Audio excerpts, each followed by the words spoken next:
was diagnosed with breast cancer in the end of March of 2009. I had a lumpectomy, and that was followed with, it was stage 2B, lymph nodes involved. So I started out with chemotherapy and finished that in September, then followed with radiation for 6 weeks. So at the end of that time, January of 2010 came, and I took the BRCA gene test and was positive. So since then, the things that I've done have been totally preventative. So I had an hysterectomy exactly a year ago today, May 15th. And in August, I had a double mastectomy, and at the same time started my reconstruction. So we went to Northwestern, Johns Hopkins, and MD Anderson, looking for a good reconstructive process. I'm not big, and I also had radiation, so it makes things a little riskier and less choices. We weren't happy with any of the choices that they gave us. They wanted to use the latissimus dorsi muscle, and I'm an athlete, so I didn't really want to do that. One thing that I thought was very important for me was I knew I wanted to do the least invasive and the most natural. I was not anxious to use muscles where they didn't belong and take them away from someplace else. So this seemed very natural to me. I've heard from many people that using implants, they're hard, they don't feel good. I had heard about a fat process in Miami. I looked it up on the internet, found Dr. Corey, and my husband called, and he said if we could get over there in a week before he left for Europe, he would see me. And he did. So that's how this started. And that was the end of July of 2010. When we first came over, we had been told in Reconstruction that I was not a candidate for a deep flap, which is your stomach tissue. I was not a candidate for the thighs because I didn't have enough tissue or body mass. I was worried the same thing would happen with fat grafting. Dr. Corey said that wasn't the issue at all, that I would be all right and he would find it, and he did. The surgeon did the mastectomy. That took about 3 hours. When he finished, Dr. Corey was right there to start fat grafting and did the first injections into my breast at the time of the mastectomy. So they were simultaneous. When I came out of the mastectomy and was able to take off the dressing, I actually had very small bumps, as Dr. Corey calls them, social breasts. I had social breasts.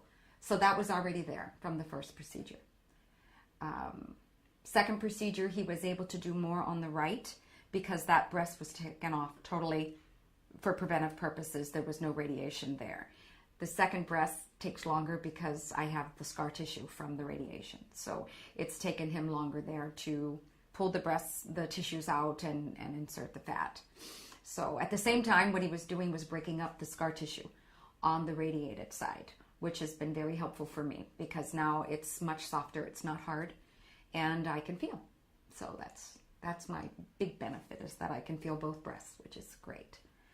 Doing the fat grafting actually helps to recreate and regenerate some of the tissue in the radiated skin.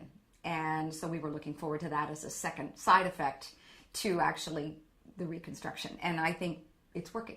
I feel the difference. I know it's not as hard as it had been, so I know that that's definitely changing the skin, which is good. I have feeling in both breasts, which is great.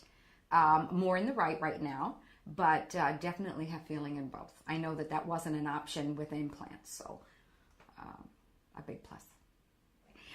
Wearing the Brava is, I call them the Madonna domes, because they're heavy, they're big, and you feel like a Viking when you first put them on.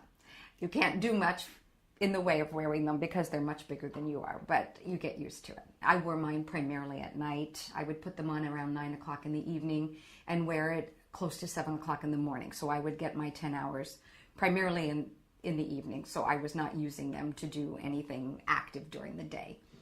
So that was fine. They're not painful at all. Just, I would say, awkward, but not at all painful. Sometimes the seal breaks and you have to recreate the seal, and that happens when you're sleeping. Sometimes if you move in a way that you didn't expect to move, lifting your arm up over your head or something like that. But no, not at all painful. There were times when you would just like to go to sleep and say, you know what, I think tonight I'll take a night off. And I had listened to Dr. Corey very, very well and knew that it was important to wear the Brava at least 10 hours to pull that tissue, to pull those muscles. And that was always in the back of my mind. And I didn't want to ever affect the results by not having follow through. So I always wear the Brava at least 10 hours and use the pump for the extra because you do have the pump to actually give yourself that extra suction that isn't coming just from the machine itself.